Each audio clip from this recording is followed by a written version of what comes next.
नमस्कार, आप देख रहे हैं कंट्री इनसाइड न्यूज। हमारे साथ हैं आज प्रगतिशील समाजवादी पार्टी के युवा कार्यकर्ता जो कि बक्सी के तालाब में समाज सेवी भी हैं। आइए इनसे हम बात करते हैं। आपका बहुत बहुत स्वागत है कंट्री इनसाइड न्यूज में। जी धन्यवाद।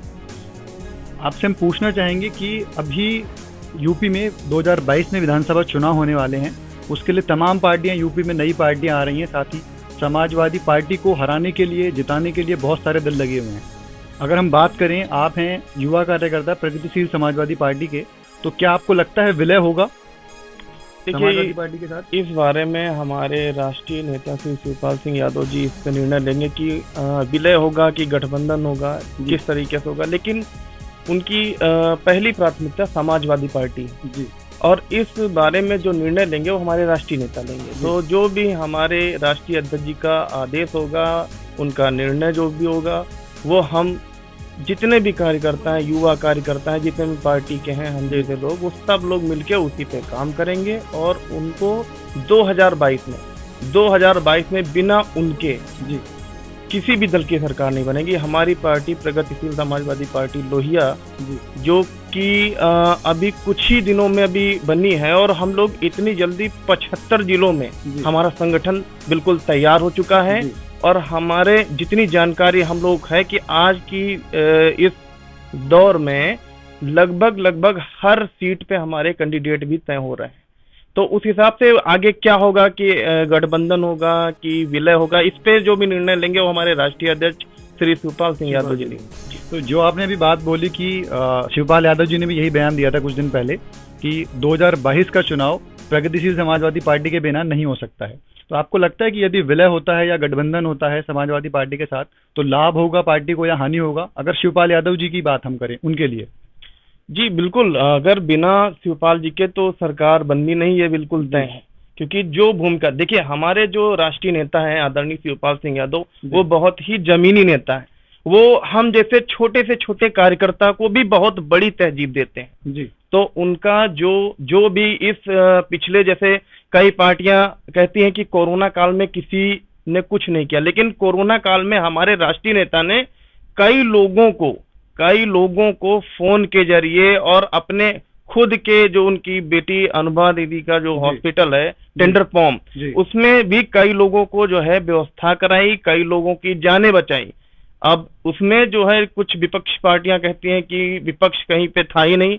दरअसल उनके लिए मैं कहना चाहता हूं कि विपक्ष खुद नहीं देख रहा उस नजरिए को कि उन्होंने क्या किया। कहीं भाई, मैं उसका खुद भुक्तभोगी हूं, मैं दूसरे को क्या कहूंगा, मैं खुद का बता रहा हूं। हम जैसे छोटे कार्यकर्ता के लिए भी उन्होंने किया, उसके साथ साथ कई अन्य लोगों जिनकी जानकारी, जिनकी सूचना उन तक पहुंच पाई है, उन्होंने उनकी कुछ ना कुछ व्यवस्था कराई कोरोना। क्योंकि मैंने भी अक्सर देखा है कि जब भी शिवपाल यादव जी बक्सी का तालाब यानी कि बीकेडी विधानसभा क्षेत्र से गुजरते हैं, तो आपसे और आपके तमाम लोगों से मिलकर जाते हैं। तो ये उनकी एक बड़ी बात है जो आप अभी बता रहे थे। तो आपको ये लगता है कि अभी जो यूपी में विधानसभा चुनाव 2022 होने वाले हैं, तो उसमें छोटी छोटी पार्टियां मिलकर सिर्फ बीजेपी को हराना चाहती हैं, तो शिवपाल यादव जी का या फिर प्रगतिशील समाजवादी पार्टी का क्या मोटो है 2022 चुनाव के लिए? देखिए, जैसा कि अभी वर्तमान जो सरकार है, आप देख रहे हैं किस तरीके से यहाँ पे जो है बेरोजगारी है सबसे पहली चीज। तो हमारी पार्टी की पहली प्राथमिकता है कि हम लोग बीजेपी को 2022 में हराने का काम करेंगे। उसके साथ साथ हमारे राष्ट्रीय नेता बोल ही चुके हैं कि छोटी छोटी पार्टियों को एक करके हम लोग 2022 में चुनाव लड़ेंगे आप। और आप प्रगतिशील समाजवादी पार्टी के युवा कार्यकर्ता हैं। यदि सरकार बनती है या शिवपाल यादव जी के साथ या अलग सरकार बनती है, शिवपाल यादव मिलकर सरकार बनाते हैं, तो बक्सी के तालाब के जो क्षेत्रवासी हैं उनके लिए क्या विशेष आप काम करेंगे या करने वाले का प्लान करेंगे आप आगे? देखिए, अभी भी मौजूदा समय में हमारे लगभग, देखो, हर व्यक्ति की पहचान उसके गांव से होती है। तो आप कभी भी हमारे गांव जाके देख सकते हैं। आपका कौन सा गांव पड़ता है? हमारा गांव पड़ता है, आप चंद्रिका देवी मंदिर गए हैं, सुना होगा नाम, वहाँ पे कटवारा गाँव पड़ता है। तो हम वहीं के निवासी हैं, वही हमारी जन्म कर्म भूमि दोनों वही हैं। तो वहां से ही हमने धीरे धीरे सीखा और छोटे छोटे, देखो, 3 चीजें आज मैं जानता हूं कि अगर जनता की 3 चीजें हल हो जाएं, एक होता है ब्लॉक, तहसील और थाना। 3 में ही सबसे ज्यादा जो गरीब जनता होती है हमारी पीड़ित रहती है। अगर उसकी सुनवाई हो जाए या उसकी कोई प्रकार की मदद की जाए, तो निश्चित ही हमारा जो है वो जनता भी खुश रहेगी और उससे जो भी समस्याएं जो गरीब जनता को होती है वो नहीं होंगी।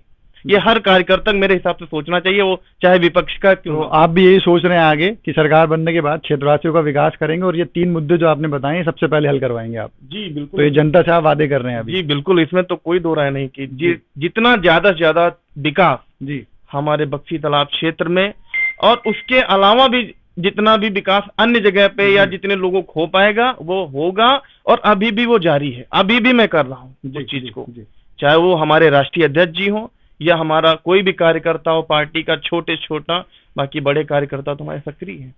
जी, कंट्री इनसाइट टीम से आपका बात करने के लिए बहुत बहुत धन्यवाद।